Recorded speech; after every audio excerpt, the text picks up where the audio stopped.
Olá, sejam bem-vindos ao Mercaurantes Cast. Eu sou Priscila Malek e hoje estou aqui para apresentar este, que é o primeiro episódio do nosso podcast. Eu estou aqui com o Marcelo Stack, que vai ser, então, o anfitrião do Mercaurantes Cast. Hoje, então, nós estamos inovando e eu vou entrevistá-lo.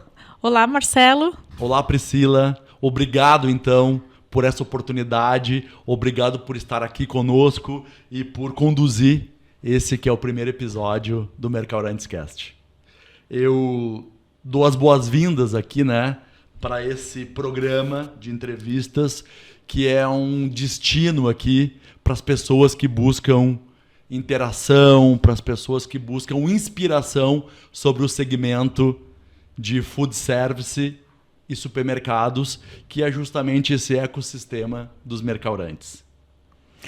Marcelo, eu sei que você tem bastante tempo de carreira nessa área, então eu queria começar com essa pergunta, até para as pessoas poderem te conhecer. Conta um pouco sobre a sua trajetória profissional. Legal. Bom, Priscila, eu atuo há mais de 30 anos neste segmento de food service e de supermercados. São 33 anos, Eu comecei lá com 14 anos, lá em Porto Alegre, no Rio Grande do Sul. Comecei como pintor de projetos. São, na ocasião, os projetos ali de supermercados. Eram mercados, de bairro, padarias. Naquela ocasião, os projetos eram desenhados com nanquim, em folha de papel vegetal. E aí eu lá, então, com meus 14 anos, então eu pintava esses projetos, raspava ali o giz de cera, pegava um algodãozinho e pintava lá o vidro de azul, o aço inox de grafite, a madeirinha de marrom. Quando o arquiteto planejava lá alguns tons de decoração, a gente ia ali e pintava, Isso foi incrível. Nessa ocasião tinha um arquiteto na empresa e eu estava ali ajudando, pintando, aprendendo, curioso, organizando ali os materiais, lavando aquelas lapiseiras, aquelas canetas de nanquim, era isso que eu fazia lá, E aí passou um tempo ali, alguns meses, esse arquiteto, que era um jovem arquiteto também, surgiu uma oportunidade, ele foi para um estágio na Europa e na empresa ali ficou sem arquiteto, sem projetista, e aí surgiu um desafio lá que era fazer uma visita, um projeto para fazer um supermercado lá no Chuí. Eu gosto de falar dessa história, porque é marcante para mim, obviamente. Chuí é a cidade mais ao sul do Brasil, Todo mundo já ouviu falar ali, do Oiapoque ao Chuí. Isso aí é um dito popular super conhecido, E o Chuí, então, é a cidade mais ao sul do Brasil. E lá era um mercado, então, e aí surgiu essa demanda para a empresa que tinha que fazer uma visita. Era como se atendia antigamente, Ia lá, gente do comercial, de projetos, fazia uma visita, tirava a medida, fazia um projeto para vender aquela supermercado, os balcões, os expositores, os equipamentos, E aí, nesse momento, então, a empresa estava sem projetista e estava eu ali, com 14, 15 anos, começando. Eu era pintor ali dos projetos, mas nessa altura eu já tinha aprendido a fazer algumas coisas, tinha aprendido a desenhar. E eu me lembro, tinha lá o gerente de vendas e ele trouxe esse problema e eu já me acusei, Eu falei, não, eu vou e eu faço o projeto. Me perguntou, como assim faz projeto? Pô, tu é um guri aí, Eu falei, não, cara, eu sei fazer. E ele não tinha alternativa, Tava sem ninguém ali e me levou. Bom, fui eu, o gerente de vendas, mais um vendedor, fomos lá, pro Chuí. Eu levei uma mesinha portátil, um conjunto de réguas, folha de papel, caneta, lapiseira, e chegamos lá, tiramos a medida. O gerente de vendas era muito experiente e eu também tinha algumas referências de projeto, botei embaixo do braço ali, levei uma dúzia de modelos, referências e tal, Nessa época lá, o projeto, o que era um projeto de um mercado, o projeto do mercado ali era uma meia dúzia de check-out, o hortifruti aqui à direita, uma bateria de geladeiras para perecíveis, um açougue ali, uma padaria no final, a mercearia, parte de bebidas, guarda-volumes na frente, tinha lá a parte de vasilhames, que na época tinha... O pessoal levava garrafa de vidro. Então esse retornáveis, era o projeto. Retornáveis, Esse era o projeto. E eu desempenhei isso aí, fui lá, comecei e tal. E até para dar esse contexto, a gente fez o projeto, fez a venda, e aí depois disso eu me enchi de confiança, né? Me enchi de confiança e já assumi ele, já fiquei de projetista, orçamentista. Um tempo depois, ou uns anos depois, eu passei lá para a área de vendas como representante comercial e fiz a minha carreira aí, né, nessa área, então, sempre do varejo de alimentos, né, como projetista, desenhista, depois fazendo orçamentos, depois na área comercial, da parte de equipamentos, expositores para supermercados. Depois eu mudei um pouco, na mesma empresa mudamos o direcionamento então para a parte de cozinhas profissionais, que é a parte justamente dos bastidores ali, né? Tu pega um supermercado ou um restaurante, tem a parte ali do serviço que a gente conhece, mas tem a cozinha, tem as áreas de apoio, de estoque.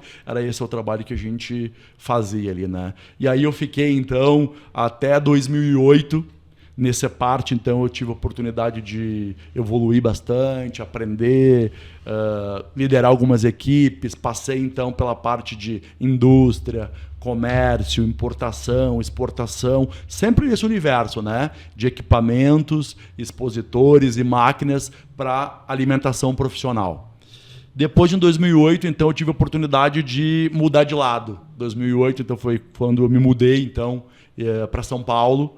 Nessa época, eu vim para trabalhar então, num operador de food service. Eu trabalhava, então, primeiro montando supermercados e restaurantes, como eu comentei, e em 2008 eu fui para o outro lado da mesa. Eu fui, então, justamente para essa parte de operação. Na época, eu vim trabalhar, então, num dos maiores operadores, numa das maiores empresas de restaurantes corporativos do Brasil. Na ocasião, tinha 1.200 restaurantes espalhados pelo Brasil ali, né? Então, desde indústrias, empresas, escolas, bancos, tudo isso. E foi um aprendizado super interessante. E agora, né, nos últimos anos, eu estou aí nesse desafio da Allkit. De novo, lá com os expositores, com os balcões. Voltando às raízes, então, né, Marcelo? Voltando às raízes. A mesma coisa que eu fazia lá com 14 anos, né? Com uma nuance um pouco diferente. Mas estou nisso aí de novo, né? Ou sempre estive. E agora estamos aí nessa empreitada, então, do Mercaurantes Cast. Essa é o resumo, então, da nossa trajetória aí nesse segmento. Poxa, muito bom, parabéns pela sua história. São aí mais de 30 anos, então, atuando em diversas frentes nesse mercado de alimentação, né? Isso. Agora, a pergunta que não quer calar é: o que quer dizer esse acrônimo, né, Mercaurantes? Que dá o nome, então, do podcast, do Mercaurantes Cast. Conta pra gente um pouco mais sobre esse conceito. Isso. Priscila, Mercaurantes é uma junção da palavra mercado e restaurantes. Supermercados e restaurantes. É uma junção dessa palavra. Em 2020, então, nós criamos essa marca Mercaurantes justamente, né, para tornar tangível esse movimento que na ocasião estava prosperando no Brasil em relação aos supermercados se apoderarem do food service.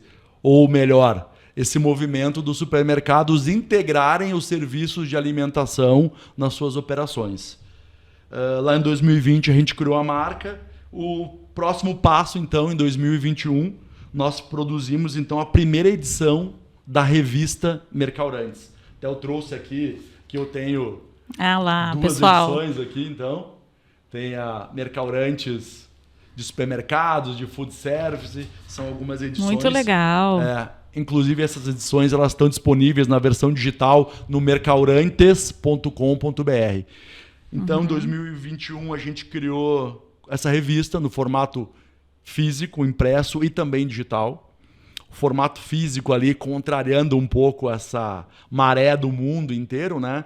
E a gente pensou em fazer ele também na versão impressa, pensando ali no perfil do supermercadista, né? Especialmente, porque tem um perfil assim de pessoas, então, assim como eu, da geração X ou até anterior, né?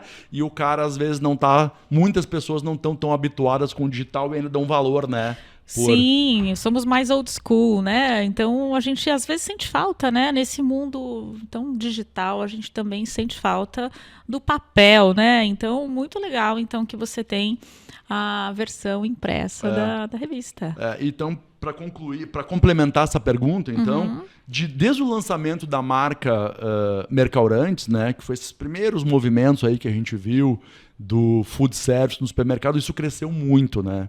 Agora, então, 4, 5 anos depois, supermercados, mercados de bairro e inclusive atacarejos, né, do Brasil inteiro, de todos os portes e todas as regiões do Brasil já tem isso como uma realidade, né? A venda de refeições prontas, a venda de processados de hortifruti, o serviço de alimentação, né? A alimentação pronta para consumo, ela já é uma realidade, né?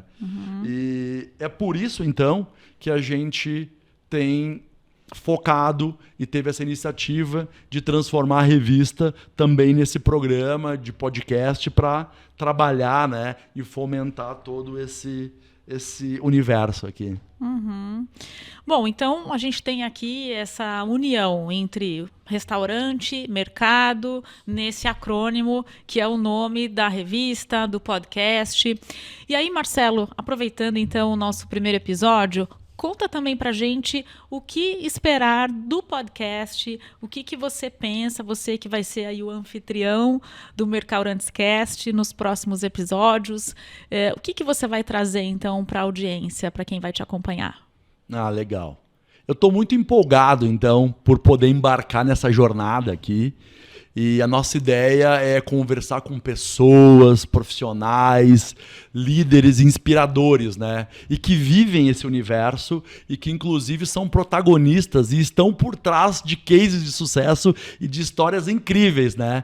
Que são vivenciadas e que a gente conhece em todo o Brasil aí, em relação a restaurantes, bares, cafeterias, supermercados, mercado de bairro. É isso. A ideia, então, é que o Mercaurantes Cast seja aqui um novo destino, né, para ideias e inspirações desse mundo de supermercados e restaurantes, que é o ecossistema Mercaurantes, assim que eu tenho definido, né? E de uma maneira um pouco mais abrangente, né, nós vamos nos relacionar com esse segmento de varejo e de food service. E para eu tentar aterrissar um pouco mais aqui, eu dividiria esse segmento enorme, né, em 3 nichos. Para mim, assim, para simplificar esse processo, até para organizar, né, todo esse ecossistema, esses 3 nichos são, primeiro, de supermercados, mercados de bairro, hortifruti. O segundo deles, os restaurantes, bares, cafés e padarias. E o terceiro é o nicho dos restaurantes corporativos, que apesar dele ser integrante do food service, ele vai receber uma abordagem e uma atenção diferenciada aqui no nosso programa em função das particularidades desse segmento. Muito bom. E, na verdade, eu acho que é algo bastante inovador, né, Marcelo? Porque eu não sei, você vai poder confirmar, mas eu ainda não conheço um podcast destinado a esse setor de varejo, de alimentação. Então, muito interessante que você vai abordar aí informações relevantes para apoiar, então, quem tem um restaurante, quem tem um mercado, né? Algo bastante inovador. Creio que sim, Priscila, e existem outros programas, existem outros veículos que são incríveis e que eu acompanho, inclusive, e admiro, mas a nossa vertente, o nosso enfoque aqui, ele é inovador e até onde eu sei, ele é pioneiro. Porque, na realidade, nós estamos focando, então, nosso objetivo aqui é justamente ajudar, né, esses empreendedores e ajudar os profissionais, então, do supermercado, dos restaurantes, a aumentarem o lucro, aumentarem as vendas através da exposição de alimentos, atendimento e hospitalidade. O nosso foco, então, aqui maior é justamente na segunda fase, eu chamo da hora do show, que é quando acontece o atendimento, quando acontece a exposição, a venda. A primeira fase ali dos bastidores, que é a gestão do negócio, de pessoas, de produtos, de compras. Esse ponto a gente vai entrar pouco nisso, porque tem muita gente boa falando sobre isso, tem informação vasta, assim, é um ponto fundamental, mas já tem um leque importante de pessoas falando e tal. Então a nossa inovação é essa, é trazer essa visão para a hora do show, para exposição de alimentos, atendimento e hospitalidade. Sim, é como você comentou, é super importante ter um bom produto, né? Mas se você não tem a melhor maneira de expor e especialmente um bom atendimento, eu acho que falta muito para o seu negócio, né? Então, que bom que a gente vai abordar esses temas aqui. Você falou sobre 3 nichos, né? Supermercados, restaurantes e restaurantes corporativos. E aí eu vou te pedir para detalhar um pouco mais sobre esse terceiro, que são os restaurantes corporativos, até para as pessoas que estão com a gente se familiarizarem mais com esse setor, né, com esse nicho. Ah, legal. É interessante a tua pergunta. Os restaurantes corporativos, eles são esses restaurantes de empresas, de indústrias, de escolas, e que normalmente eles oferecem refeições como benefício, né? Então, te imagina você como uma colaboradora lá de uma empresa, o teu empregador ele te entrega o almoço todo dia ali como um benefício. E esse produto, esse segmento, ele é operado por empresas especializadas. Normalmente não é o restaurante comum, aquele do varejo, aquela padaria, aquele restaurante que faz esse tipo de serviço pelas peculiaridades, né, que esse segmento tem. Imagina uma indústria ali com 5 mil, com 10 mil funcionários e que tem que entregar todo dia 10 mil refeições no almoço, por exemplo. É um volume muito grande, né? Um volume enorme, né? Eu não sei se você já pensou nessa dimensão, mas só de carne, por exemplo, para eu servir 10 mil almoços, eu preciso mais ou menos 2 toneladas de carne por dia. Então imagina como muda. Não é mais a geladeira lá que eu uso no restaurante. Cara, é um complexo de câmara frigorífica. Sim. Então logística, estrutura, pessoas, é tudo muito grande, é tudo muito peculiar. Por isso, então, que a gente propõe como um nicho, como um capítulo à parte, que nós vamos tratar aqui no Mercaurantes Cast. Certo. Muito interessante. E aí, falando um pouco, Marcelo, sobre números, né? Aproveitando, então, também esse primeiro episódio para apresentar um pouco mais para o nosso público. Números de mercado. O que você tem para trazer para a gente? Legal. Eu quero falar alguns números assim macro, né? E, por exemplo, no Brasil nós temos 1.200.000 restaurantes, aproximadamente, e que emprega 6 milhões de pessoas. 1.200.000 restaurantes e 6 milhões de empregos.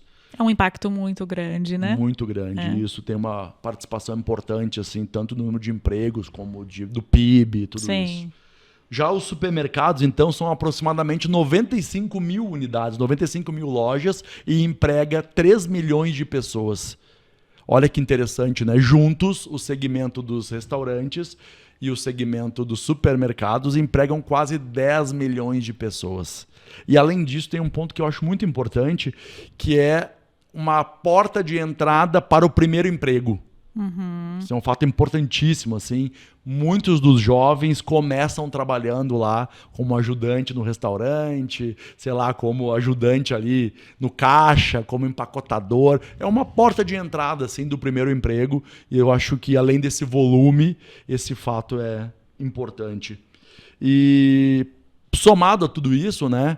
80% dos restaurantes, desse 1.200.000, então eu estou falando de 1 milhão de restaurantes, né? Eles são formados por micro, pequenas e médias empresas.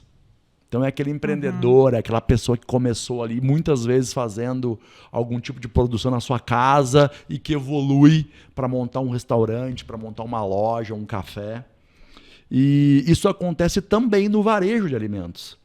Apesar da força das grandes redes, aí tem as multinacionais, tem as grandes redes do Brasil, né? Apesar disso, o segmento de varejo é muito capilarizado, muito distribuído. todo mundo pode ver, né? Todo mundo tem perto da sua casa ali. Sim, aquele mercado de bairro, Isso, menor, isso. né? Às Depois as pequenas redes, talvez. Isso, às vezes são supermercados grandes também, só que o cara tem uma loja, 2, 12, 15. Que eu tô falando disso, da capilaridade, da força desse mercado regional. O supermercado ele não é consolidado. Assim como os restaurantes, o supermercado não é um mercado consolidado. O maior operador tem uma representação mínima, é super pulverizado. Interessante. Inclusive, a grande maioria são empresas familiares. Algumas que já se profissionalizaram e outras com gestão familiar também. Esses dados, né, eles me levam a crer e me mostram, então, que nós temos um campo fértil aí, né, para desenvolvimento, para crescimento, sem dúvida. Inovação, e especialmente assim que necessita muito de iniciativas, né, de educação, inovação e profissionalização, tanto dos empreendedores como também dos futuros dos filhos, né, que estão ascendendo aí, como também dessa massa crítica para formar uma massa crítica de profissionais, né? Para ascender em cargos de liderança. E eu imagino também, né, Marcelo, que até por conta dessa questão da pandemia, eu imagino que o mercado de alimentação, especialmente os supermercados, sofreram uma transformação, né, um boom ali, né, e que eles tiveram que se adaptar com essa mudança de consumo na pandemia, até uma oportunidade de crescimento, né? Eu imagino que esse foi um setor que cresceu, não foi tão impactado com a pandemia. Então, eu acho que é uma grande oportunidade para essas pessoas aprenderem, terem novas informações, que é onde você vai ajudar muito, com certeza. Priscila, isso mesmo, né? Esse evento aí mundial, então essa tragédia mundial que foi a pandemia, ele mudou a nossa vida toda, né? Sim. Todos os segmentos. Mas realmente o segmento de food service foi impactado tremendamente de forma negativa, né? Afinal de contas, foram fechados, né? Os bares, restaurantes, cafeterias. Sim. Tiveram que se atualizar, se modernizar, tiveram que começar a trabalhar com entrega, com Sim. delivery, com retirada. No início isso era muito incipiente, ninguém estava preparado, ninguém Sim. sabia fazer isso. E em contrapartida, como você bem trouxe, os supermercados ao contrário. Fecharam tudo e tinha os supermercados. E os supermercados começaram a vender, né? Refeições prontas. Começaram foi onde se intensificou esse Sim. movimento do food service no varejo. Que na Europa e nos Estados Unidos isso já é uma realidade há muitos anos. E aqui no Brasil, alguns inovadores, alguns líderes vinham fazendo, né? Mas não fazia parte do dia a dia do mercado de bairro, daquele comerciante forte e tal, mas mais tradicional. E a partir lá de 2020, então, isso virou uma realidade e tem crescido muito, muito, através das nossas mãos ali, né, do meu time, através de mim, mesmo lá na Alkit, dezenas, todos os meses, dezenas de empreendedores, supermercados, mercados de bairro, hortifruti, estão integrando, iniciando esse trabalho ou até mesmo potencializando as vendas de refeições prontas, processadas de hortifruti, essa experiência gastronômica, exatamente como você comentou. E aí, aproveitando também da tua experiência, você acha que esse foi um dos pontos aí das grandes transformações desse negócio de supermercado? Então, ir para entrega de refeições, né? Trabalhar o delivery, é uma operação nova que foi adquirida aí dentro do negócio por conta da pandemia. É isso mesmo? Foi algo que realmente aconteceu de novo para esses donos de supermercados? O que mais que a gente pode trazer de mudança, na tua opinião? Sim. O movimento inicial, o movimento mais forte, foi de oferecer food service, oferecer refeições prontas para consumo na loja. Às vezes para consumo na própria loja e às vezes para a pessoa levar para casa lá e para comer depois. Esse foi o movimento inicial. Mas depois disso eu tenho visto, então, que algumas pessoas, além de fazer esse serviço para consumo no local ou para as pessoas levarem, estão, obviamente, seguindo a tendência do delivery. especialmente utilizando essas plataformas aí, né, que oferecem essa estrutura Sim. toda, né, que é um mecanismo ali de cardápio, mecanismo de pagamento. Sim, toda a operação, toda a né, de operação. delivery. Isso, Sim. não tem porquê. Então, os supermercados, sim, estão olhando para isso e estão migrando para agregar essa oferta de delivery de comida. Os restaurantes já é uma realidade.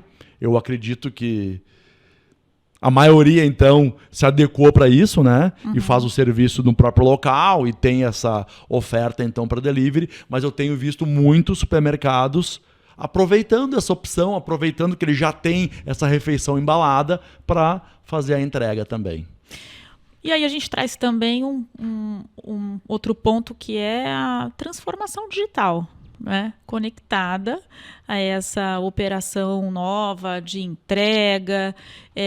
Isso também é uma realidade? Você acha que a pandemia trouxe essa entrada para o digital já para o setor ou ainda não? Ainda está em transformação? Qual que é a tua opinião sobre isso? Priscila, você tocou num ponto aí, né, de transformação digital. Eu sei que essa é a tua especialidade, né? E para quem não sabe, a Priscila também ela tem um podcast, ela tem ali o TPM, ela é co-host então desse programa, né? E fala sobre tecnologia, fala sobre TPM, tecnologia papo de mulher, né? Super interessante. Eu gosto e me inspiro muito nisso, né? E tu trouxe um ponto importante, né? A tecnologia, ela entrou de forma avassaladora na nossa vida. Sim. Certo? Eu, você, nossos filhos, nossos pais, todo mundo tá com o celularzinho na mão ali e tá interagindo com tudo isso, né? Sinceramente, alguns empreendedores, eles têm entendido isso, entenderam e estão trabalhando muito bem, mas ainda é uma minoria. Sinceramente, o pessoal tem muito supermercado, por exemplo, que tá no tabloide lá, no folhetim. E o cara não entendeu, então, que ele tem que usar as redes sociais, que ele tem que usar os canais digitais, né, para promover o negócio dele, para gerar conexão, para gerar conteúdo. Para escalar, para ter estratégias mais ágeis, né? Mesmo que ele não vá vender, fazer o e-commerce. Mesmo que ele não vá fazer um e-commerce, mesmo que ele não vá fazer o delivery, deveria ser uma obrigação de ele manter esse canal de comunicação e divulgação com o público. Mesmo que seja para trazer o público para comprar na loja, da forma mais convencional. Que eu acho que esse, inclusive, deve ser o primeiro passo. Interessante. Essa operação omnichannel, né? Essa combinação de digital e também a operação da loja. É uma saída, né? É uma tendência, e eu com acho que certeza. esse é um tema que você também, com certeza, vai abordar aqui no Mercaurantes Cast e vai também ajudar essas pessoas a entender como entrar, então, no digital, como fazer parte dessa transformação. Exatamente. Marketing para negócios locais de alimentação, seja ele do food service ou do varejo, é um tema muito latente e que vai ser explorado aqui no Mercaurantes Cast, com certeza. Como fazer o marketing, como atrair clientes, como se comunicar com essa audiência, esse vai ser um ponto importantíssimo aqui. Inclusive, a gente já está aí bolando, está pensando quem serão, então, os profissionais que nós vamos trazer aqui para falar sobre isso. E vai vir gente especialista aqui que vai nos dar dicas valiosas para implementar isso em todo o Brasil, em qualquer loja. Excelente. Marcelo, então, conectado a isso também, conta um pouco mais sobre a sua atuação, porque eu sei que você está nas redes, você é presente nas redes, você tem o seu Instagram. Fala um pouco mais sobre a sua atuação também.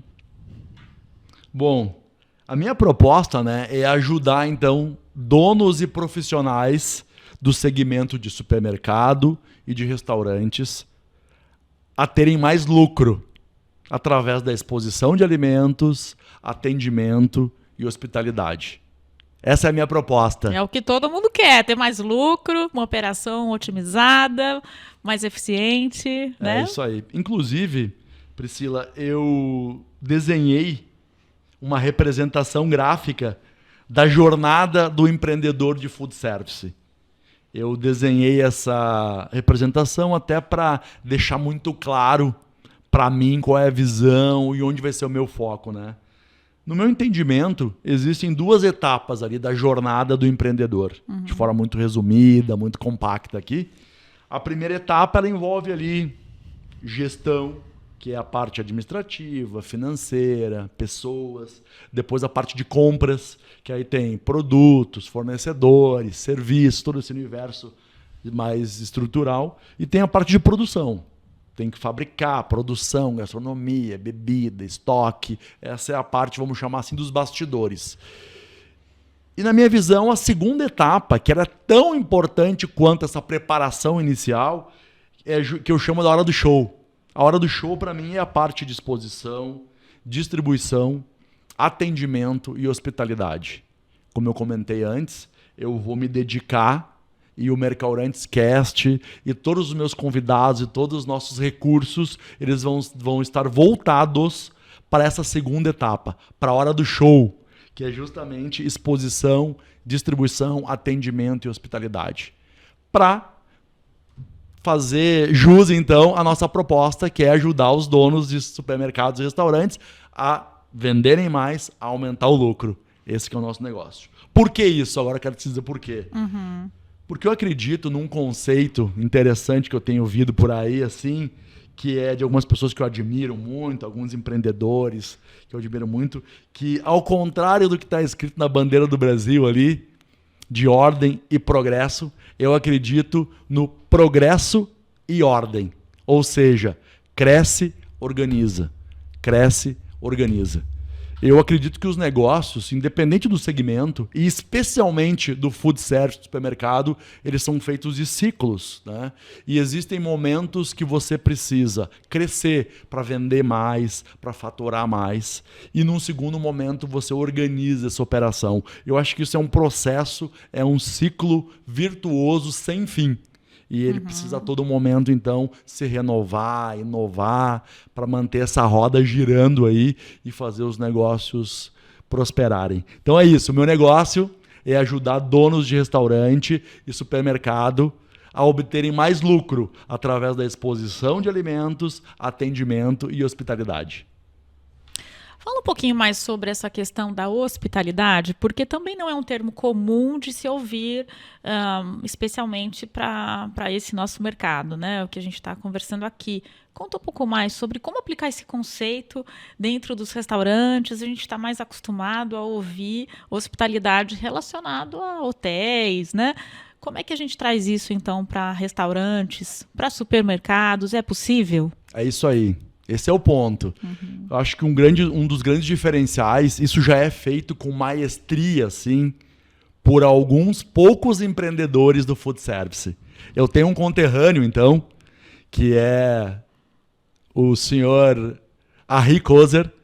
Ele é um dos fundadores, então, da churrascaria Fogo de Chão, e depois vendeu isso há uns anos atrás aí para um fundo, e a rede está prosperando no mundo afora, aí nos Estados Unidos. E ele tem hoje outras redes, né? Que é o Maremonte, que é o NB Steak. O Henri Kozer, então, ele é um ídolo para mim, assim, né? Nesse sentido, é uma grande inspiração. E ele tangibilizou muito bem isso. O que é hospitalidade? Porque o negócio de alimentação, o negócio de varejo de alimentos, ele não deveria ser simplesmente uma relação ali. As pessoas não querem mais ir lá comprar um produto, passar no caixa e ir embora. A pessoa quer interagir, ela quer receber informação, ela quer ter um conhecimento, ou seja, experiência. Então, a hospitalidade, né, tu tem razão, né, ela vem desse conceito aí justamente das indústrias de hotelaria, e os hospitais também estão trabalhando isso muito, né, de maneira muito forte. Eles querem quebrar aquele modelo convencional de aquela coisa branca, gelada do hospital e trazer esse conceito de hotelaria. Então vem essa parte da hospitalidade. Mas para ser assim introdutório aqui, né, a hospitalidade é justamente eu ser cordial, eu ser intencional. Então, se você vai no meu restaurante, eu não vou simplesmente te entregar o prato ali e dar um sorrisinho ou nem isso. Ao contrário, eu vou entender ali qual é o teu momento, eu vou te explicar um pouco sobre quais são as opções, essa hospitalidade, essa atenção. Tem esse termo que está no mundo dos negócios aí, que é o termo da escutativa, né? Então eu não vou simplesmente reagir. Eu não vou reagir. Você não vai me pedir um café e eu vou te entregar um café. Não. Eu vou então ali te abrir uma opção, eu vou te mostrar algumas opções que eu tenho, as variedades. A hospitalidade, então, de maneira resumida, ela está ligada justamente a essa intencionalidade do atendimento. É isso, então, que é, de forma resumida, a hospitalidade aplicada nos negócios de alimentação. Sim, como é importante, né, você ser curioso quando você vai atender o seu cliente, perguntar, querer saber mais sobre o que ele gosta, enfim, ser intencional, como você mesmo comentou, né? Se você pudesse, talvez, eleger o que hoje é a maior dor dentro dos supermercados, restaurantes, né? Você falou sobre atendimento, sobre exposição, hospitalidade. Se você pudesse colocar em ordem aí o que você acha mais importante, qual dos três você escolheria como primeira opção? Entendi. Bom, para mim, esses pontos, né? Exposição, atendimento e hospitalidade, eles estão completamente interligados. Eles são uma coisa só. E eu vou te dar um exemplo aqui, para traduzir o que eu estou falando, num exemplo concreto. Priscila vai no supermercado e ela está procurando lá num corredor X um produto. Digamos que um cereal matinal. E a Priscila olha ali um funcionário do supermercado e ela pergunta: olá, você tem tal cereal? E a pessoa fala assim para ti: aham, tá lá no corredor número 5. Essa é uma forma de atender. Outra forma é que muitas redes já estão fazendo, a pessoa olha para tua cara e fala assim: olá, bom dia, sim, tem esse produto sim, venha comigo que eu vou te acompanhar até lá. Aí a pessoa te leva no local e fala: olha senhora, olha aqui, tem todas essas opções desse cereal que você me perguntou. Eu posso te ajudar em alguma coisa a mais? Você conhece tal produto que você pode acompanhar? Isso. Ou poderia, se tiver um traquejo maior, um preparo maior, a pessoa poderia evoluir naquela conversa ali. Mas às vezes não, às vezes a conversa pode ser mais rasa. Sim. Se eu simplesmente te acompanhar até o local... Já é um posicionamento. E te perguntar: eu posso te servir mais alguma coisa? Isso aí é uma atitude intencional de exposição, atendimento e hospitalidade. Sim. É disso que eu estou falando. Não é nada mirabolante. Claro que isso é um conceito introdutório que eu trouxe aqui, e isso se desdobra, né? Existem formas e métodos para fazer isso em cada um dos nichos que a gente apresentou aqui, né? No supermercado de uma forma, no restaurante é de outra, e no restaurante corporativo tem outras maneiras de traduzir esse atendimento personalizado, essa exposição vendedora e essa hospitalidade que nós estamos falando. Eu lembrei aqui, Marcelo, de um post que você fez até numa experiência no Maremonte com crianças, né? Falando um pouco de encantamento, experiência do cliente. Talvez seja um exemplo para você compartilhar aqui com as pessoas do que você viveu ali, né? Legal. Realmente foi uma experiência incrível. Eu estou habituado, né, a frequentar restaurantes, eu trabalho nesse segmento, então a gente frequenta em vários momentos, vários tipos para conhecer, para interagir, para fazer negócio. Então eu estou acostumado com isso, então não é qualquer experiência, sinceramente, que vai mexer comigo. Mas essa experiência foi uma experiência incrível. Na ocasião estava eu e a minha filha, então... Nós fomos no shopping, somente nós dois, e aí ela pediu: papai, eu quero comer, já começou aí, eu quero comer no restaurante ali, ó, que serve na frigideira, que é lá no Maremonte. Lá no Maremonte eles têm lá um polpetone com espaguete, com talharim, que ela adora, e eles servem na frigideira, ela acha o máximo aquilo, tinha ficado na memória dela. Muito bem, fomos lá. Aí tem a ver com a exposição, né? Porque exatamente. A apresentação do prato ser diferente também já encantou de uma forma diferente também. Já cativou ali a minha filha e, consequentemente, a mim, né? Sim. Então, fomos lá, entramos no restaurante ali, a gente foi pedir ali o cardápio, uma entradinha, as bebidas e tal.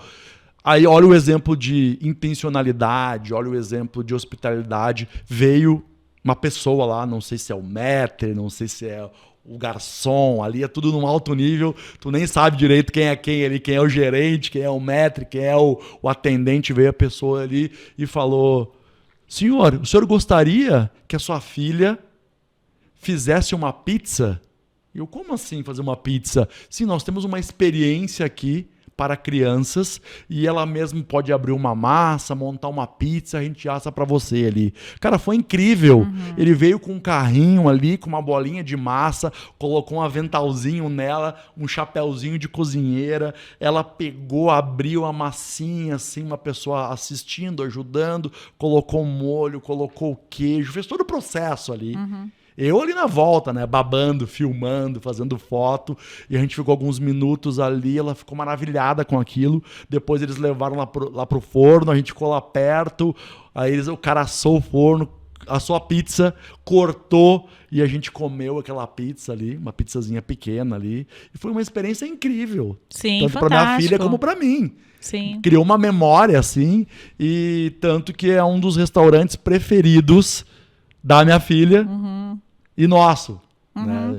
Não, e assim, pensando, né, é uma ação relativamente simples, que não precisa de uma grande estrutura, mas que eles conseguiram impactar numa série de áreas aí, né? Então, uma ação de marketing bastante inteligente, porque você já postou, né, já foi para a rede, uma ação de encantamento, né, para o cliente, para trabalhar o atendimento, a experiência, as memórias, como você comentou, e também até um apoio para um pai, para uma mãe que estão ali no restaurante. Então, é uma atividade para criança, é lúdico. Então, ali eles já conseguiram um impacto de várias formas. Né? Exatamente. Tu vê, né? Impactou, né? No meu coração, impactou no coração da minha filha.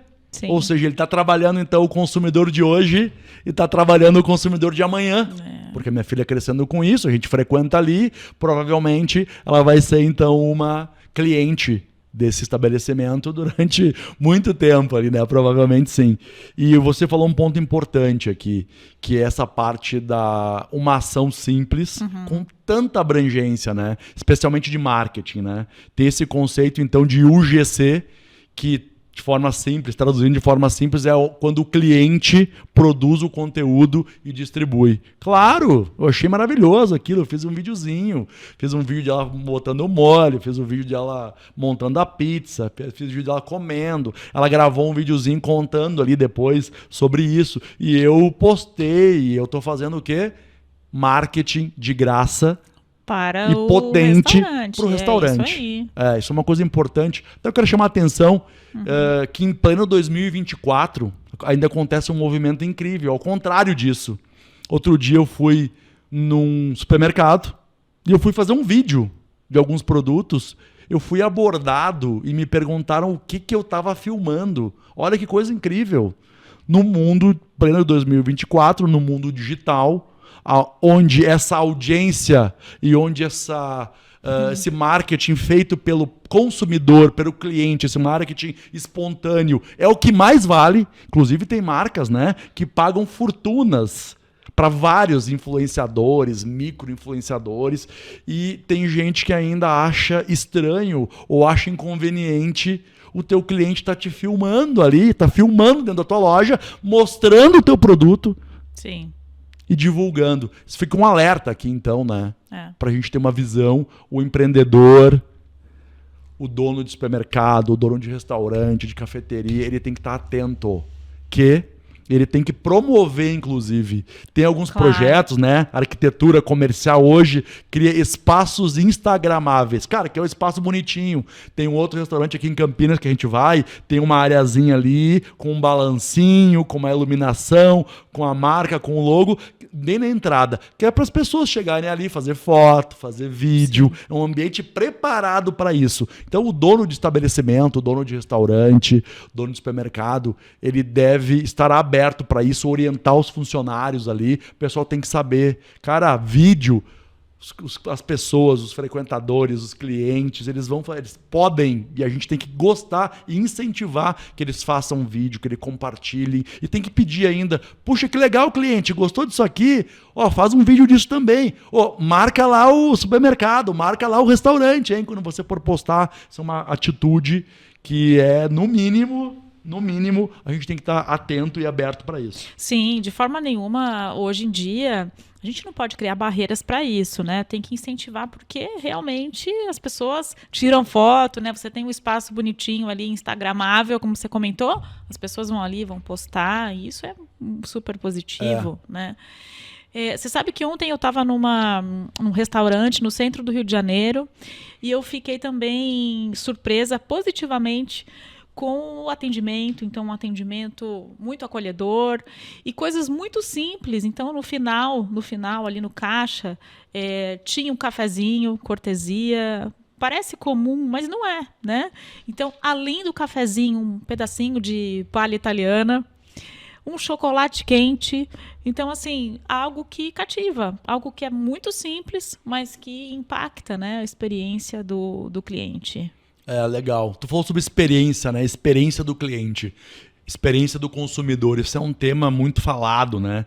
E virou até jargão, virou talvez até... clichê. Um clichêzinho, né? Uhum. Mas é isso mesmo. E a experiência não é nada muito frufru, não. Às vezes é o que você falou. Às vezes é uma mesinha com um cafezinho, um lugar mais sofisticado vai ter lá uma área maior, com um barista, com máquina de café expresso, com opções de tipos de café. Mas às vezes o restaurante comum não precisa nada disso. É uma garrafa térmica ali. Exato, é isso aí. Uma balinha, térmica, né, Marcelo? Uma balinhazinha. Então, isso é experiência. É a forma como eu sirvo. Por exemplo, eu trouxe o exemplo aqui do prato esse, do polpettone, do espaguete, que é servido numa frigideira.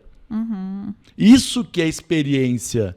Não preciso botar a banda, não sei o quê. Não, experiência é um conjunto de pequenos detalhes que vão agregar valor ao teu produto principal ali, né? Sei lá, se for um restaurante self-service, eu ser intencional, olha como tudo se conecta, né?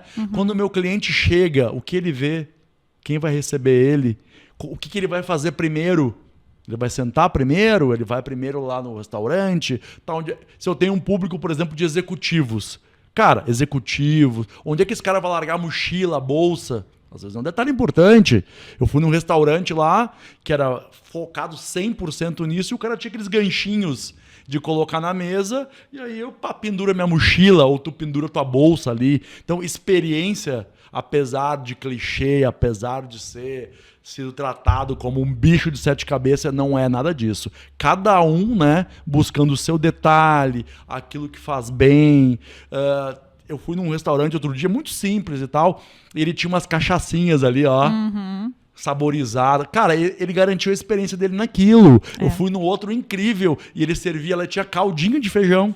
Tinha 2, 3 tipos, tinha ali o normal, o quente, que é o com apimentado, caldinho de feijão, cara, com um copinho esse de café expresso, pequenininho.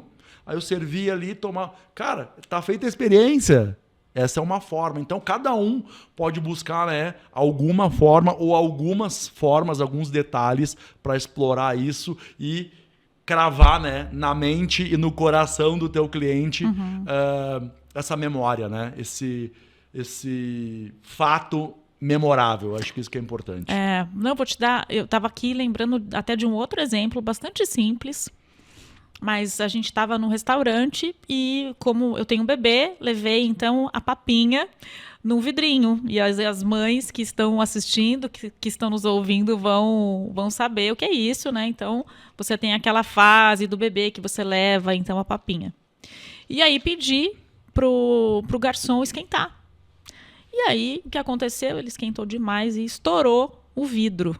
Quer dizer, eu perdi a papinha do bebê. Já num outro local, a própria garçonete me falou, claro, eu levo sim, e não pode esquentar muito, né? Porque é pro bebê. Então, ela já trouxe na temperatura certa, quer dizer, ela já entendeu ali a minha situação, já teve essa empatia comigo, e aí, poxa, é uma coisa tão simples, mas que muda tudo no atendimento. Hospitalidade. Intencionalidade. Isso aí. Me pergunto agora, só você tem bebê? E vai naquele restaurante? Isso. Ou várias pessoas que frequentam têm bebê? Esse é o ponto de ser intencional, de ser cordial, hospitaleiro. Hospitaleiro. Uma palavra, o que é isso, hospitalidade. Ponto. Pensar, vem mamães com bebês aqui. Muitas das mamães, ou algumas das mamães, trazem a comidinha pro bebê. Então, meus funcionários vão saber já, pessoal... Se a mamãe trouxer aqui, nós vamos dar um sorriso, vamos dizer, claro, mamãe, deixa que eu esquento aqui, vou esquentar, vou trazer morninho, já que é pro teu filho. Exato. Pronto, É isso, simples. É isso. A própria área Kids, né, Marcelo? É um elemento também tão simples, né? Não estou falando de grandes estruturas, não, tá? Estou falando de uma coisa simples, mas que faz muita diferença, né? Para você receber talvez um público mais familiar. Você quer receber esse público? Tem ali uma área com um brinquedinho, né? Vejo às vezes as meninas fazendo pintura nas crianças. E isso faz muita diferença, né? Exato. Novamente aí a questão da experiência, né? Exatamente. Da hospitalidade. Exatamente. Inclusive, dependendo da estrutura, dependendo do tamanho do teu restaurante, você tem que ter uma área, como você mencionou, né? Com uma área, com monitor, com uma série de cuidados. Isso é uma coisa que tem que ser feito de forma intencional, pensada, planejada. Mas outro dia eu fui num restaurante e que era uma casa de carnes e era uma casa de carnes e um restaurante de carnes, grill. E eles tinham uma área externa e tinha uns brinquedinhos ali. Não era uma área kids, não tinha monitor, mas tinha uns brinquedinhos ali pro papai e a mamãe ficarem uns minutinhos ali. Tinha um cavalinho, aqueles, meu filho pequeno de 1 ano e pouco ali, né? Ele sentou naquele cavalinho de plástico ali, fiquei brincando um pouquinho com ele. Tá aí uma forma, então, simples. Se eu não tenho espaço, se eu não tenho uma estrutura, ou se eu, porventura, não quero investir em monitor, nesse processo inteiro, esse pessoal colocou uns brinquedinhos ali num cantinho, um tatamezinho ali, e aí o papai e a mamãe mesmo levam a criança ali. A gente já fez foto, a gente já... Cara, postei ali, aí outro dia eu tava olhando no meu Instagram, ali no meu feed, e eu olhei, nossa, olha que incrível esse dia. Me lembrei da carne boa que eu comi, me lembrei do lugar que foi e fiquei... Por quê? Porque eu vi a foto com meu filho ali, que é algo mais emocional do que isso, né? Sim, e além disso, é uma forma de você manter o seu cliente mais tempo ali, né? Porque quem tem filho sabe, se você não tiver ali alguma estrutura, e é o que a gente comentou, não precisa ser uma estrutura grande, mas algo para entreter essas crianças, você tem que fazer uma experiência rápida. Então ali é algo que você pode trazer para manter o seu cliente mais tempo no seu restaurante, consumir mais, aumentar o ticket médio, não é isso? É isso aí, exatamente. Muito bem, Marcelo. Então, conta pra gente daqui para frente, então, com o Mercaurantes Cast, como que você pretende, então, apoiar esses profissionais, esses empreendedores de restaurantes, mercados, restaurantes corporativos? Como é que vai ser essa sua jornada, então, de apoio ao seu público? Legal, interessante. Antes de te falar como nós vamos fazer isso, eu vou tomar a liberdade de abrir esse espaço aqui para falar por que nós vamos fazer isso. Por que nós estamos dedicando tempo, recursos para fazer essas coisas, né?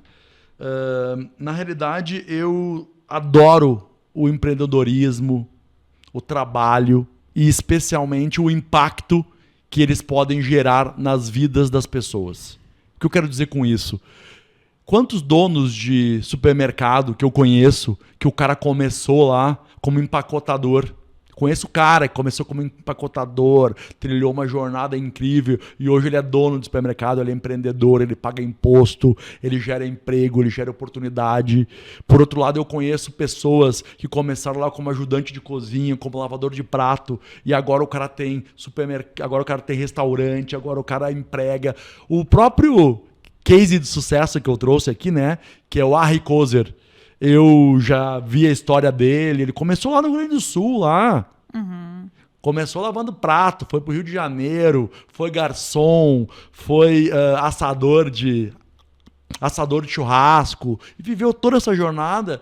E há muitos anos ele é um empreendedor de sucesso, tem uma rede enorme, emprega, sei lá, milhares de pessoas e tal. Então, na realidade, nós nos dedicamos tempo e recurso nesse segmento para fazer o Mercaurantes Cast, para trazer profissionais do ramo, para trazer informação. Nos dedicamos nisso tudo justamente por esse amor, então, ao empreendedorismo e especialmente o que ele pode fazer de transformação na vida das pessoas, né? Seja ela para quem tem negócios e para quem está empreendendo, para quem está trabalhando e criando a sua carreira. Esse aí é um ponto importante, assim, e é por isso que eu decidi, então, dedicar recursos nessa área de informação, educação e inovação. Afinal de contas, né, a gente termina fazendo tudo isso, né, de graça, né? O Mercaurantes Cast, as redes, então isso está em todos os canais digitais, nas plataformas.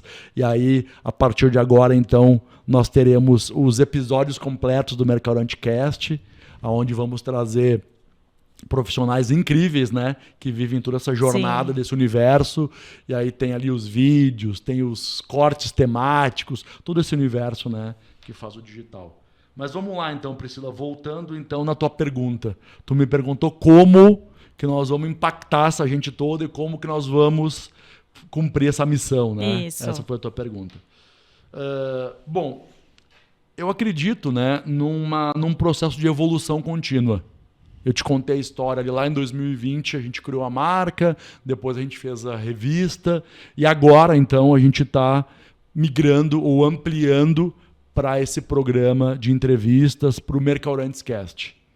E a ideia justamente é nós aprimorarmos e divulgarmos o método Mercaurantes, que está sendo construído então nos últimos 20 anos da minha jornada profissional, apesar de que ele foi batizado agora em 2020, né? Nos últimos 20 anos a gente já está construindo o método Mercaurantes e que ele tem um objetivo muito claro, né? Que é ajudar e apoiar os profissionais e os donos de restaurantes e supermercados a terem mais lucro, sempre através da exposição de alimentos, do atendimento e da hospitalidade. Resumindo, então, essa missão a gente vai tentar torná-la tangível através de episódios constantes aqui do Mercaurantes Cast, trazendo profissionais de sucesso, trazendo pessoas que dominam cada uma dessas áreas que a gente comentou um pouco aqui. Marcelo, e sobre o que se trata, então, o método Mercaurantes? Conta mais pra gente. O método Mercaurantes ele é um processo organizado e sistemático para restaurantes e supermercados aumentarem o lucro através da exposição, atendimento e hospitalidade. O método Mercaurantes ele tem uma estrutura básica, tem um pilar central, já que eu estou falando aqui de alimentação, seja ela no restaurante ou no supermercado, porém ele tem personalizações específicas para cada um dos 3 nichos, né? Que é o do supermercado, do restaurante e dos restaurantes corporativos. Essa é isso que consiste o método Mercaurantes. Diria então que ele é um processo organizado e sistemático para os restaurantes e supermercados potencializarem o seu lucro através da exposição, atendimento e hospitalidade. E aí a gente tem 3 nichos, né? É possível personalizar o método, por exemplo, começando pelos supermercados? Exatamente, foi uma boa pergunta. O método Mercaurantes ele é justamente uma base central com as ramificações, né? Com as personalizações para cada um desses 3 nichos, né? Eu quero lembrar primeiro a proposta de valor, né? Que a proposta de valor do método restaurante é fazer com que os donos e profissionais aumentem o seu lucro ali. Essa é a proposta de valor. Baseado nessa premissa, no varejo de alimentos, o método Mercaurantes ele é centrado nessa proposta do food service no supermercado. Esse é o pilar central. E o food service no supermercado ele é capaz, então, de fidelizar e atrair novos clientes, de gerar movimento na loja e de aumentar o ticket médio e, consequentemente, né, melhorar o resultado da operação. E para tornar esse conceito do food service no supermercado mais claro, né, nós cunhamos, então, e definimos 5 pilares. Desses 5 pilares, 3 deles são pilares essenciais, que podem ser utilizados por qualquer porte de supermercado, e 2 pilares complementares, né? Os 3 pilares essenciais, então, são as refeições autosserviço, os processados de hortifruti e o ponto extra de padaria com degustação. Esses 3 pilares, então, são os pilares essenciais que definem o que é o food service no supermercado, como eu posso fazer experiências gastronômicas de maneira simples e prática no meu supermercado. Já os outros 2 pilares complementares, né, eles dependem um pouco mais, às vezes, do porte do supermercado, dependem um pouco mais da localização, que é justamente os cafés e lanches, né, através das cafeterias, e os restaurantes self-service. Esses 2 últimos pilares, eles, como eu comentei, né, existem vários casos de sucesso em supermercados, em atacarejos, que usam a cafeteria e até o restaurante self-service como uma base de serviços para atrair clientes em diversos momentos. Mas esses 2 pilares, eles precisam ter uma análise maior, né? Afinal de contas, de maneira muito simples aqui, não é toda loja, todo mercado, especialmente mercados de bairro e tal, que tem porte para ter um restaurante junto ali, né? Tem que analisar localização, público e tudo isso. Eu conheço um supermercado pequeno, um mercado de bairro, e que ele tem um restaurante praticamente do mesmo tamanho. Mas por quê? Porque ele está localizado ali numa região que tem muitas empresas, bancos, escritórios. Ele enxergou essa demanda. Essa demanda. Onde ele está localizado, né? E interessante porque ele já tem todo, né, os gêneros, os produtos ali e tal, então ele enxergou. Mas enfim, o método Mercaurantes, a personalização para os supermercados, são esses 5 pilares, né? Refeições, autosserviço, processado de hortifruti, ponto extra de padaria com degustação, cafés e lanches e refeições self-service. Agora fala um pouquinho sobre esse método, né, personalizado para o food service. Legal. No food service, né, a proposta de valor é a mesma. E nós desdobramos, então, essa proposta em 5 etapas. Então, a primeira etapa é a disposição de produtos e as ofertas. Depois é o marketing específico para negócios de alimentação, o atendimento. Depois o 4º pilar é vendendo mais para o mesmo cliente. E o 5º é gestão de pessoas. Vou explicar um pouco sobre isso, então. Vamos pensar o seguinte, eu preparo o ambiente ali, a minha loja, a exposição, um toque na iluminação, a minha oferta de produtos. Sempre dá para fazer isso de forma intencional, independente do tipo de investimento. Às vezes, eu vou reformar minha loja, vou botar vitrine nova, vou trabalhar com iluminação quente para valorizar os produtos. E às vezes não, às vezes eu vou dar uma mexidinha, vou colocar um detalhezinho ou outro, mas sempre dá para melhorar o ambiente de forma intencional. E pensando justamente nas opções, na oferta, no produto. Esse é o primeiro pilar. O segundo pilar, vamos imaginar que eu arrumei a casa, preparei a minha exposição, eu tenho que atrair gente. Então, o segundo pilar, por isso que ele é o marketing especializado para negócios locais de alimentação. Marcelo, então, se eu não tenho nenhuma iniciativa relacionada a marketing no meu negócio, isso quer dizer que dentro do método eu tenho esse apoio? Exatamente.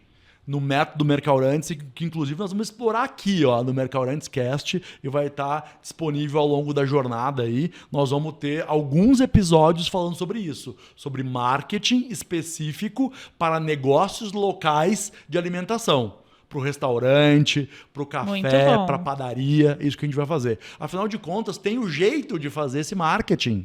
Claro. Tem o jeito, tem a nuance, tem a forma. E nós vamos trazer especialistas aqui que vão nos entregar o jogo de como você pode fazer aí na tua cidade, aí no teu restaurante. Então vamos lá. Preparei a casa, fiz um marketing para atrair o cliente.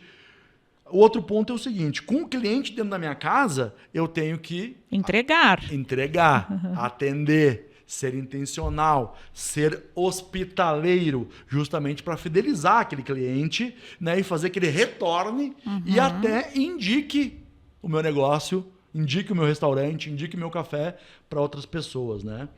Bom, junto com isso, né, eu tenho que apresentar produtos complementares para ampliar o ticket médio.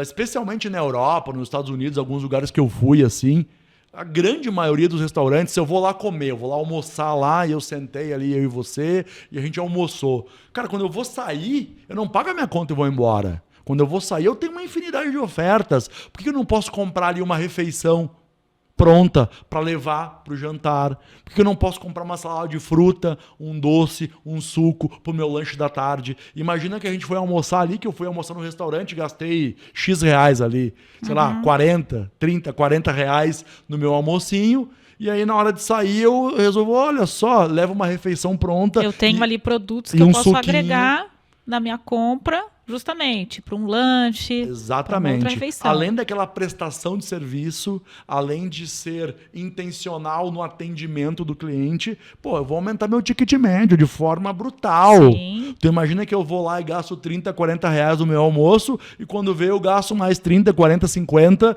de produtos que eu vou levar.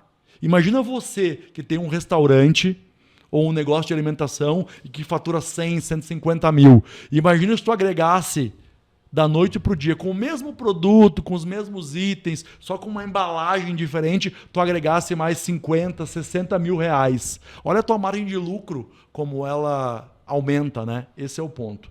Então a gente falou, e para tudo isso acontecer, né? Para eu poder atender bem, ser hospitaleiro, entregar uma boa qualidade, isso é feito através de pessoas, né? Então, por isso que a gente incluiu no pilar, o 5º pilar é justamente gestão de pessoas. Por quê? Primeiro porque tem uma fala recorrente. Não existe mão de obra. Não existe. Você tem que criar, você tem que desenvolver. Tu lembra lá atrás que nós falamos dos números do segmento, né, de restaurantes e tal? Sim. Nós comentamos que são 1.200.000 restaurantes aproximadamente, 6 milhões de empregos e que é uma porta de entrada para o primeiro emprego. Tá aí a oportunidade. A gente tem que pegar essa situação, pegar esse ponto e contratar bem as pessoas, mesmo que seja de primeiro emprego, contratar, treinar, capacitar e formar profissionais gastronômicos. Esse é um ponto, sabe? Excelente. O garçom, o atendente, cara, ele não tá ali entregando uma bandeja com um pão de queijo. Sim. Não, ele pode ser um profissional gastronômico, que ele tá ali então fazendo com intencionalidade e hospitalidade.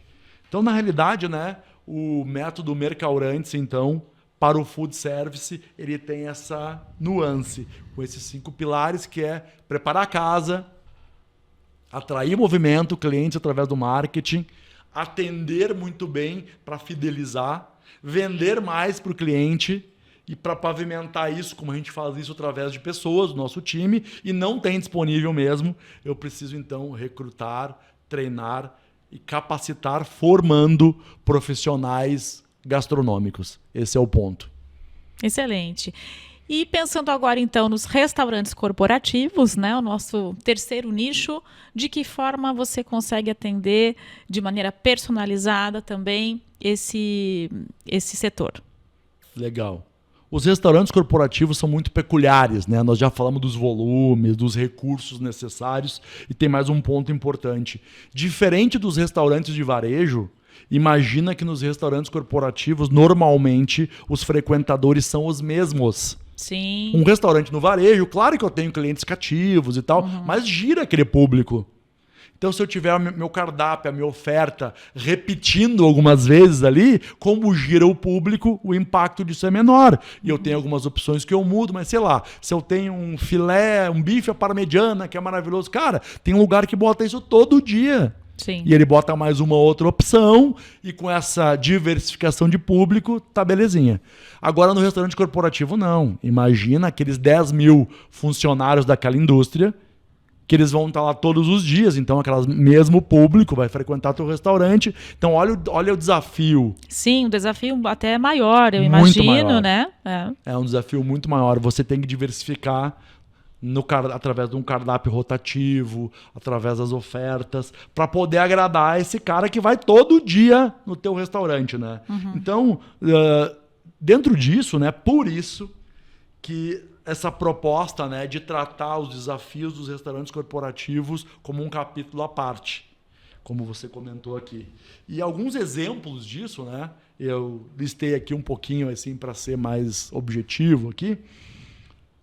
Como eu posso criar layouts, então, de opções que possam ser ofertas em substituição e complementares. Isso é um ponto importante, porque imagina aquele conceito antigo de restaurantes corporativos lá que eu colocava uma linhazinha de balcão self-service com algumas opçõezinhas de comida ali. Isso os frequentadores não querem mais. Eu tenho que ter uma opção saudável, tem que ter uma opção ali gourmet. Esse é um ponto importante, né? O outro desafio é o desafio de manter a qualidade durante todo o serviço. Alguns restaurantes corporativos eles começam a servir às 10h30 e vão até 2h30, 3 horas da tarde. Então são 4 horas de atendimento. Imagina que desafio, né? Eu manter a qualidade da comida, o frescor durante esse tempo inteiro. Considerando que 10h30 até as 11 vai meia dúzia de pessoas. Das 11h30 ao meio-dia e 30 é um foco, vai a grande maioria. Aí depois do meio-dia a 1 vai de novo, cai a frequência. Então, cara, um desafio enorme eu manter a qualidade durante todo esse turno de atendimento que é longo, assim, né? E essa é uma preocupação e tem jeito para fazer isso e a gente vai falar bastante sobre isso. O outro ponto, então, é uma questão assim que a gente chama de produção cadenciada. Não sei se você parou para pensar, mas quanto eu devo fazer de comida? Qual é a quantidade de comida que eu devo fazer? Primeiro, porque eu preciso atender aquela demanda. E segundo, porque eu não posso deixar sobrar. Porque senão meu custo vai disparar e aí, poxa, meu resultado vai estar no final. E pior agora, depois do advento do home office, depois do advento do trabalho híbrido. Eu fui num restaurante há 2 semanas atrás que ele tem um universo, é um prédio comercial, e ele tem um universo ali de mais ou menos 4.000 pessoas.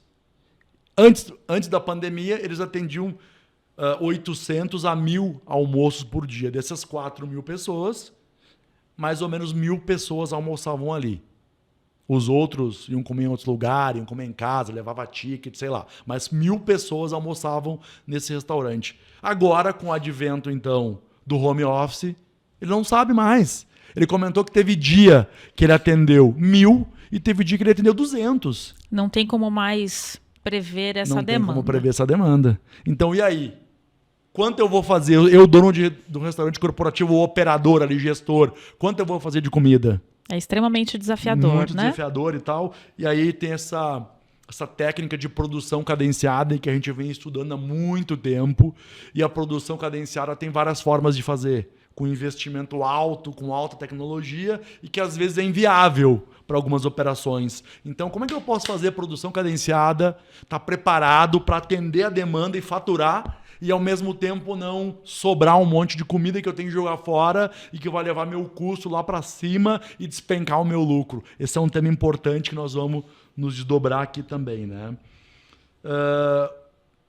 Outro ponto, eu acho que é o conceito personalizado de restaurante, sabe? Existem vários operadores e às vezes a proposta sempre é a mesma.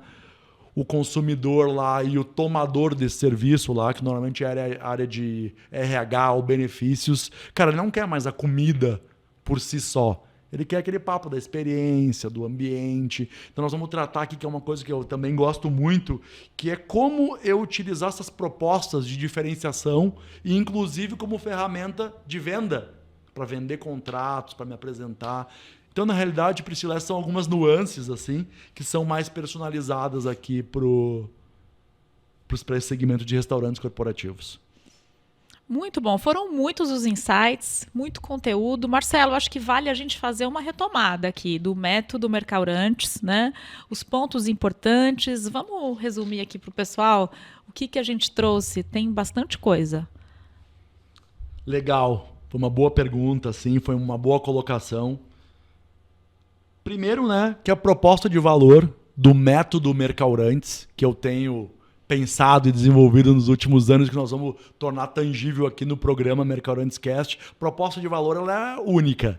Proposta de valor é ajudar os donos e os empreendedores a aumentarem o lucro através da exposição de alimentos, do atendimento e da hospitalidade. Esse é o primeiro ponto. O segundo ponto é que ele vai ser os papos, as conversas e o conteúdo aqui vai ser personalizado dentro desse universo dos mercaurantes, mercados e restaurantes, porém com nichos específicos. O primeiro nicho é o nicho, né, do supermercado, mercado de bairro, hortifruti, atacarejo. O segundo nicho do food service, né, restaurante, bar, padaria, cafeteria. E o terceiro dos restaurantes corporativos. E para mim, assim, o melhor de tudo é que eu vou ter oportunidades aqui de conversar com pessoas incríveis aqui. A gente já tem uma lista de pessoas que a gente vai trazer para conversar, que são profissionais dessa área, gente que construiu carreiras, gente que construiu negócios assim espetaculares dentro desse universo, né? E eu tô aí fascinado, então, para embarcar nessa aventura aqui com todos vocês aqui, para a gente explorar esse universo dos mercaurantes. Muito bem, então tem muita coisa pela frente aqui nos próximos episódios também, a jornada do Mercaurantes Cast. Marcelo, e para o pessoal que quer conhecer mais, te acompanhar pelas redes, ter mais acesso ao seu conteúdo, compartilhe então com o pessoal os seus contatos, como é que as pessoas se conectam contigo. Ah, legal, Priscila. Bom, a gente tem ali, a gente está no Instagram, Marcelo Stack, está no Instagram ali, com conteúdos curtos, com conteúdos rápidos, e nos outros canais digitais ali também, no LinkedIn, Marcelo Stack, conteúdo um pouco mais técnico, assim, com alguns artigos, e no YouTube, onde estarão aqui os episódios completos, né, do Mercaurantes Cast e os cortes temáticos desse universo todo que a gente está tratando. Coloca Marcelo Stack ali, que vai aparecer ali no Instagram, no LinkedIn, no YouTube. Tem o site mercaurantes.com.br. Esse é o nosso ecossistema aí. Então eu te convido para se conectar com o Marcelo, te convido também para acompanhar os próximos episódios aqui do Mercaurantes Cast. Marcelo, muito obrigada. Quero te deixar também aí para se despedir do pessoal e convidá-los para os próximos episódios conduzidos por você. Legal, muito obrigado para você que esteve nos acompanhando aqui e que vai também nos prestigiar nessa jornada. Quero agradecer também a você, Priscila, pela gentileza aqui de estar conosco nesse episódio inaugural. É isso aí. Foi ótimo, eu que agradeço. Deixo vocês, então, convidando para o próximo episódio. Muito obrigada, pessoal, e até a próxima.